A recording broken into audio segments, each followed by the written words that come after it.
काय मामा तू पण, अरे लोकांच्या बोलण्यावर कुठे विश्वास ठेवतोय? हा, त्यांचं बोलणं कुठे मनावर घेतोय? तुला तर माहिती, लोक पायी पण चालू देत नाही आणि घोड्यावर बसू देत नाही. अरे ही स्कीम मी फक्त तुझ्यासाठी घेऊन आलेलो आहे.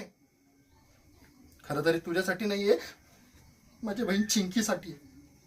उद्या चालून तिचं लग्न करायचं आहे आपल्याला. पैसा कुठे आणणार? मान्य आहे मला की मामी कमी वयात गेली. तू कसं तरी त्या चिंगीचं पालन पोषण करून तिचं शिक्षण पूर्ण केलं. पण लग्न तर करावंच लागणार ना. त्याच्यासाठी पैसा कुठून आणणार? त्यासाठी ही स्कीम आहे. माझ्या मॅनेजरशी 2 दिवस भांडण केले मी या स्कीमसाठी. हेड ऑफिसवरनं स्पेशली तुझ्यासाठी ही स्कीम काढून आणली मी, तुझ्यासाठी. काय मामा, मी करेन तिच्या लग्नामध्ये खर्च. जेवढा पैसा लागेल तेवढा मी खर्च करेन. पण तिची पण तर इच्छा आकांक्षा काही आहे ना, की माझ्या बापाने माझ्या लग्नामध्ये धूमधडाक्यात करावं माझं लग्न, पैसा खर्च करावा. त्याचं काय?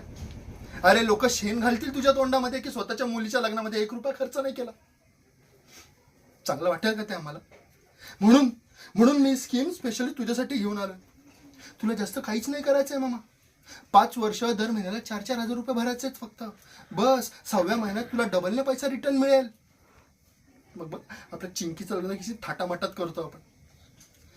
तुला विश्वास नसेल तर ठीक आहे, मी जातो. पण एक गोष्ट लक्षात ठेव मामा,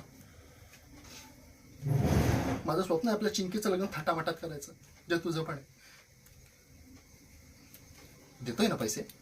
हो, मी त्यांच्यावर विश्वास न ठेवता, लोकांवर विश्वास न ठेवता तुझ्यावर विश्वास ठेवतो. तू बहिणीचा पोरगा आहे माझा विश्वासघात नको करू.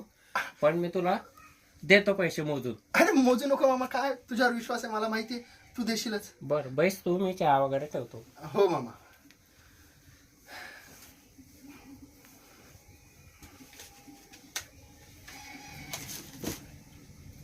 हॅलो. 4,000चा झाला जुगाड. काय 2,000 अजून कमी पडते? ठीक करतो मी काहीतरी.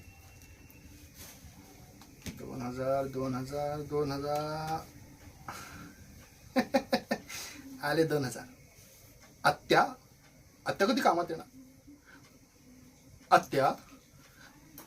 आत्या मामा मी येतो रे, चहा नको, मला ऑफिसवरनं फोन आलाय.